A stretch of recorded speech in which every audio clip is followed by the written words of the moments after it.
Listen, you heavens, and I will speak. Hear, you earth, the words of my mouth.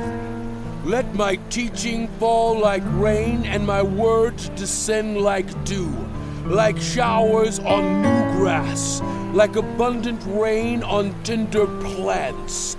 I will proclaim the name of the Lord. Oh, praise the greatness of our God. He is the rock. His works are perfect, and all his ways are just. A faithful God who does no wrong, upright and just is he. They are corrupt and not his children. To their shame they are a warped and crooked generation. Is this the way you repay the Lord, you foolish and unwise people? Is he not your Father, your Creator, who made you and formed you? Remember the days of old. Consider the generations long past. Ask your father and he will tell you, your elders and they will explain to you. When the Most High gave the nations their inheritance, when he divided all the human race, he set up boundaries for the peoples according to the number of the sons of Israel. For the Lord's portion is his people, Jacob his allotted inheritance. In a desert land he found him, in a barren and howling waste. He shielded him and cared for him. He guarded him as the apple of his eye, like an eagle that stirs up its nest and hovers over its young, that spreads its wings to catch them and carries them aloft. The Lord alone led him. No foreign god was with him. He made him ride on the heights of the land and fed him with the fruit of the fields. He nourished him with honey from the rock, and with oil from the flinty crag, with curds and milk from herd and flock, and with fattened lambs and goats, with choice rams of Bashan, and the finest kernels of wheat. You drank the foaming blood of the grape. Jeshurun grew fat and kicked, filled with food. He became heavy and sleek. He abandoned the God who made him and rejected the rock, his savior.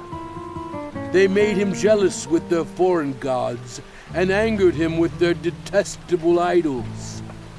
They sacrificed to demons, which are not God, gods they had not known, gods that recently appeared, gods your ancestors did not fear. You deserted the rock who bore you. You forgot the God who gave you birth. The Lord saw this and rejected them because he was angered by his sons and daughters. I will hide my face from them, he said, and see what their end will be. For they are a perverse generation, children who are unfaithful. They made me jealous by what is no God and angered me with their worthless idols. I will make them envious by those who are not a people. I will make them angry by a nation that has no understanding. For a fire will be kindled by my wrath, one that burns down to the realm of the dead below. It will devour the earth and its harvests, and set afire the foundations of the mountains. I will heap calamities on them, and spend my arrows against them. I will send wasting famine against them, consuming pestilence and deadly plague. I will send against them the fangs of wild beasts, the venom of vipers. They glide in the dust. In the street, the sword will make them childless. In the homes, terror will reign. The young men and young women will perish, the infants and those with gray hair. I said I would scatter them and erase their name from human memory, but I dreaded the taunt of the enemy, lest the adversary misunderstand and say, Our hand has triumphed. The Lord has not done all this. They are a nation without sense. There is no discernment in them. If only they were wise and would understand this and discern what their end will be. How could one man chase 1,000, or two put 10,000 to flight, unless their rock had sold them, unless the Lord had given them up? For their rock is not like our rock, as even our enemies concede. Their vine comes from the vine of Sodom and from the fields of Gomorrah. Their grapes are filled with poison, and their clusters with bitterness. Their wine is the venom of serpents, the deadly poison of cobras. Have I not kept this in reserve and sealed it in my vaults? It is mine to avenge. I will repay. In due time their foot will slip. Their day of disaster is near, and their doom rushes upon them. The Lord will vindicate his people and relent concerning his servants when he sees their strength is gone and no one is left, slave or free. He will say, "Now where are their gods? The rock they took refuge in, the gods who ate the fat of their sacrifices and drank the wine of their drink offerings. Let them rise up to help you. Let them give you shelter. See now that I myself am he.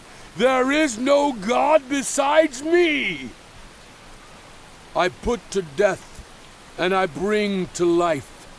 I have wounded, and I will heal, and no one can deliver out of my hand.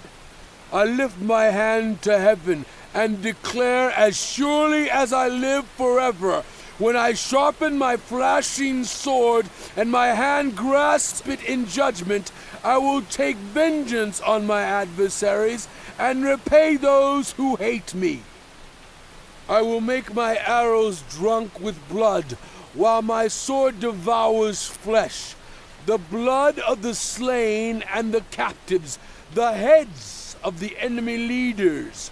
Rejoice, you nations, with his people, for he will avenge the blood of his servants. He will take vengeance on his enemies and make atonement for his land and people." Moses came with Joshua, son of Nun, and spoke all the words of this song in the hearing of the people. When Moses finished reciting all these words to all Israel, he said to them, "Take to heart all the words I have solemnly declared to you this day, so that you may command your children to obey carefully all the words of this law. They are not just idle words for you, they are your life. By them you will live long in the land you are crossing the Jordan to possess." On that same day, the Lord told Moses, "Go up into the Abarim range, to Mount Nebo in Moab, across from Jericho, and view Canaan, the land I am giving the Israelites as their own possession. There on the mountain that you have climbed, you will die and be gathered to your people, just as your brother Aaron died on Mount Hor and was gathered to his people. This is because both of you broke faith with me in the presence of the Israelites at the waters of Meribah Kadesh in the desert of Zin, and because you did not uphold my holiness among the Israelites. Therefore, you will see the land only from a distance. You will not enter the land I am giving to the people of Israel."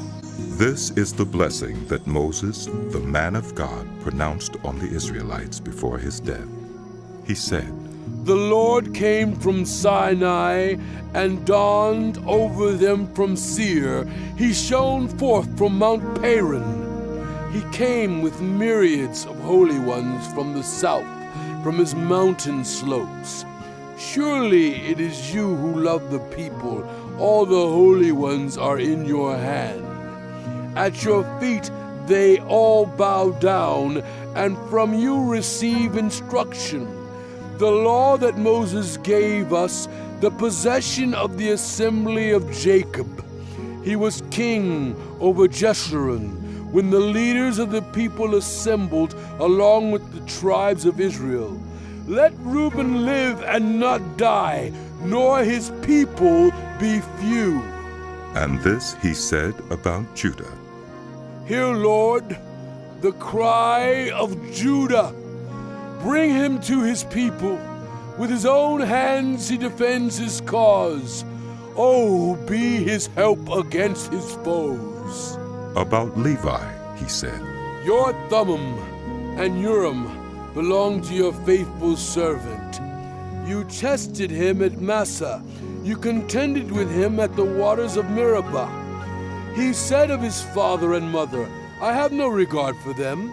He did not recognize his brothers or acknowledge his own children, but he watched over your word and guarded your covenant.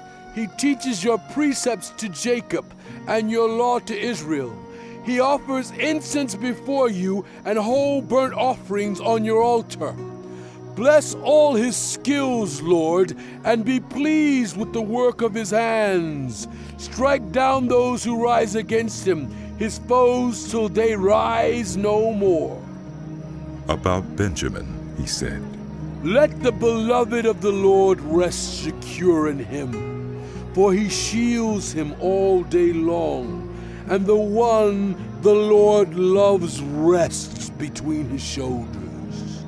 About Joseph he said, May the Lord bless his land with the precious dew from heaven above, and with the deep waters that lie below. With the best the sun brings forth, and the finest the moon can yield, with the choicest gifts of the ancient mountains, and the fruitfulness of the everlasting hills. With the best gifts of the earth, and its fullness, and the favor of him who dwelt in the burning bush. Let all these rest on the head of Joseph, on the brow of the prince among his brothers. In majesty he is like a firstborn bull. His horns are the horns of a wild ox. With them he will gore the nations, even those at the ends of the earth. Such are the 10,000s of Ephraim, such are the thousands of Manasseh. About Zebulun he said, Rejoice, Zebulun, in your going out, and you, Issachar, in your tents. They will summon peoples to the mountain, and there offer the sacrifices of the righteous.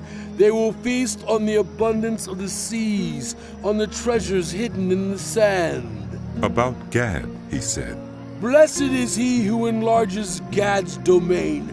Gad lives there like a lion, tearing at arm or head. He chose the best land for himself. The leader's portion was kept for him. When the heads of the people assembled, he carried out the Lord's righteous will and his judgments concerning Israel. About Dan he said, Dan is a lion's cub, springing out of Bashan. About Naphtali he said, Naphtali is abounding with the favor of the Lord, and is full of his blessing. He will inherit southward to the lake. About Asher he said, Most blessed of sons is Asher. Let him be favored by his brothers, and let him bathe his feet in oil.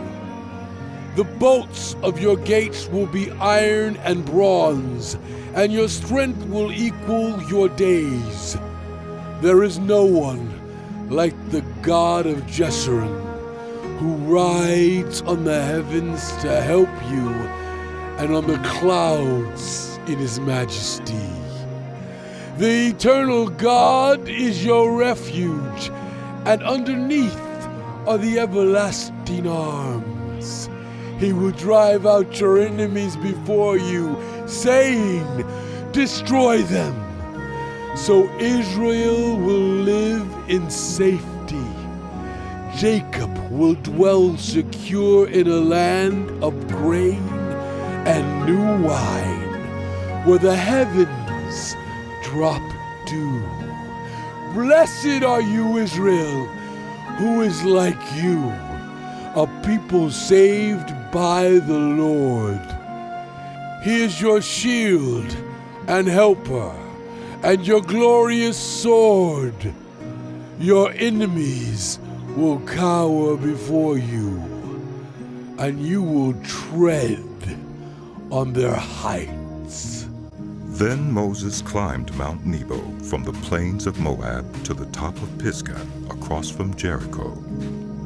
There the Lord showed him the whole land, from Gilead to Dan, all of Naphtali, the territory of Ephraim and Manasseh, all the land of Judah as far as the Mediterranean Sea, the Negev, and the whole region from the valley of Jericho, the city of palms, as far as Zoar. Then the Lord said to him, This is the land I promised on oath to Abraham, Isaac, and Jacob, when I said, I will give it to your descendants. I have let you see it with your eyes, but you will not cross over into it. And Moses, the servant of the Lord, died there in Moab, as the Lord had said.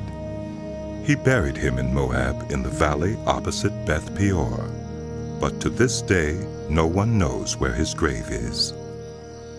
Moses was 120 years old when he died, yet his eyes were not weak, nor his strength gone.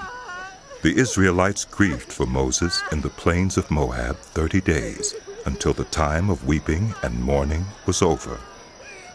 Now Joshua, son of Nun, was filled with the spirit of wisdom, because Moses had laid his hands on him.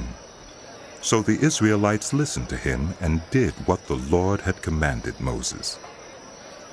Since then, no prophet has risen in Israel like Moses, whom the Lord knew face to face, who did all those signs and wonders the Lord sent him to do in Egypt, to Pharaoh and to all his officials and to his whole land. For no one has ever shown the mighty power or performed the awesome deeds that Moses did in the sight of all Israel.